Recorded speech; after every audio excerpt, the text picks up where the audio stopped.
They are living by the motto nobility, bravery, and integrity. Gaano nga ba kalaki ang gampanin ng National Bureau of Investigation o NBI sa usapin ng security, lalo na sa cyber world? Kaugnay niyan, makakasama natin ang First Lady Officer in Charge ng NBI, Alaminos District Office, Attorney Fabienne Matthew. Welcome to Morning Street GMA Regional TV. Attorney? Good morning, CJ. Thank you sa pa-unlock ng pag-interview dito. Naimbag bigat, kadagiti taga Alaminos. Naimbag nga bigat. Alright, pag-uusapan po natin ng tungkol sa cybercrime.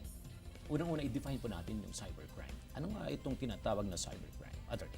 Yung cybercrime, these are acts na ginawa with the use of computer. So, yun po yung cybercrime. Okay, when we talk about cybercrime kasi,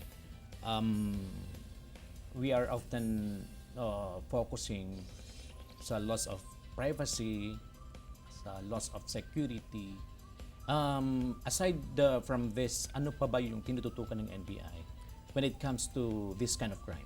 Sa cybercrime laws, tinututukan ng NBI yung fraud, human trafficking, child pornography, identity theft, at iba pang mga illegal acts with the use of social media like cyber libel.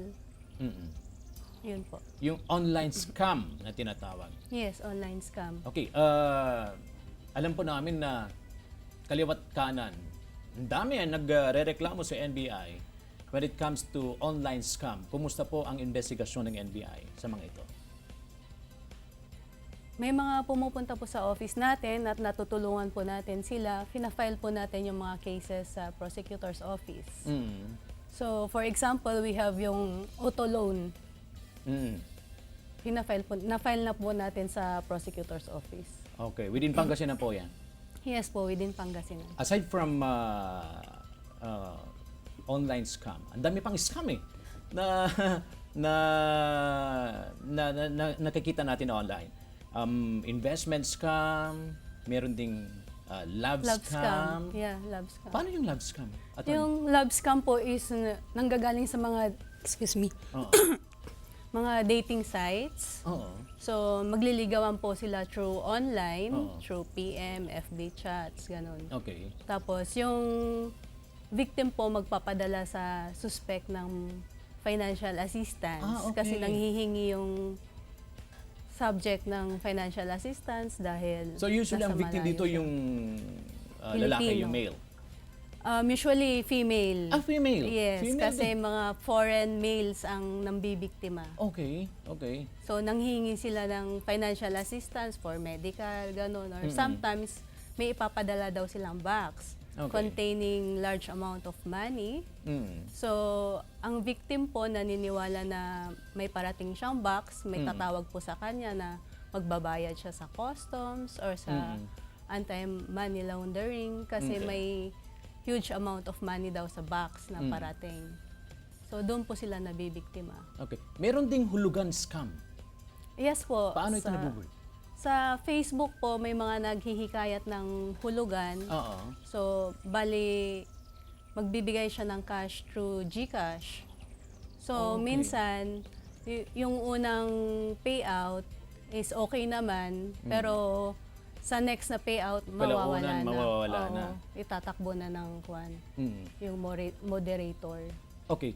May na-encounter na ba kayo, ang NBI, na kaso ng malicious tagging sa social media? Wala pa naman so far.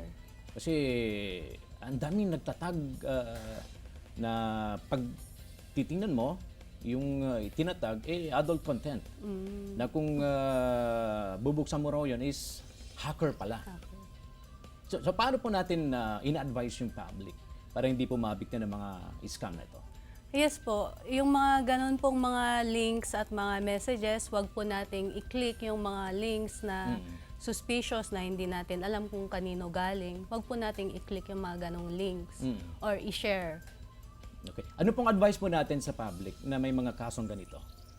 Yung mga may kaso po ng mga cybercrime, aware po tayo dapat sa mga pinopost natin na huwag nating i-post yung mga personal details or information natin. Okay. Gumawa po tayo ng mga strong passwords or Okay. mahabang passwords para ma-secure po yung account natin.